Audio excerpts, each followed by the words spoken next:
my hometown. Upstate New York, the Catskill Mountains. If anyone's ever seen the movie Dirty Dancing is based on what my hometown was 60 years ago.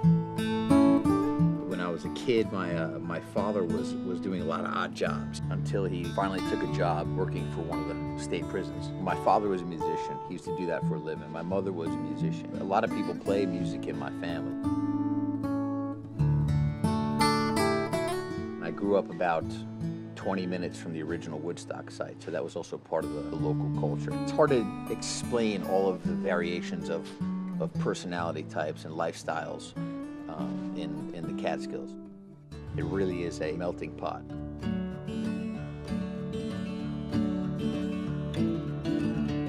I did this funny little gig in high school. I played a ballroom, and at this gig, I meet this very nice couple. I put together a tape. They gave it to a friend of theirs, and that person happened to be the head of A&R at the time of RCA Records. Next thing you know, I'm doing a showcase 2 doors down from here at a place called the Bitter End.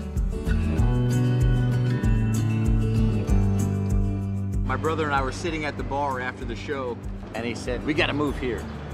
And I said, "Move where?" He said, "New York City, man. We gotta move to New York City, man." We moved here in March of '98, and then that's where we spent our time carving my teeth here in New York City. And I was really lucky to have an audience, you know. And in New York, it's no small feat to have an audience. You know, it's a very hard place to make it happen. The song New York, New York isn't about how easy it is in New York City. It's about how hard it is in New York. Sometimes, when I lie awake at night, I think about how far we made it together. I lost my way multiple times regarding making a living playing music. You know, I got kicked around plenty. I had a very, very supportive family, to the point where I told my father I'm gonna quit music. He goes, "No, you're not gonna quit. You're not gonna quit. Make me a recording." So I did. So my father takes this recording, and he walks up and down the streets all day long.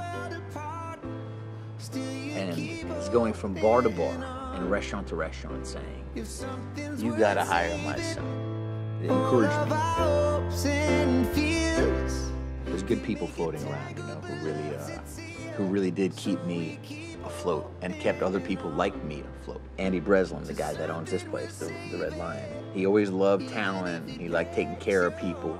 You know, he did well, and he liked when other people did well too. There used to be this guy named Tim, and I was playing a place over Midtown every Tuesday night. He would come in, and I was getting paid garbage. But man, every time I saw Tim, I was like, there's a guy who hooks me up. And there was always that one guy like that.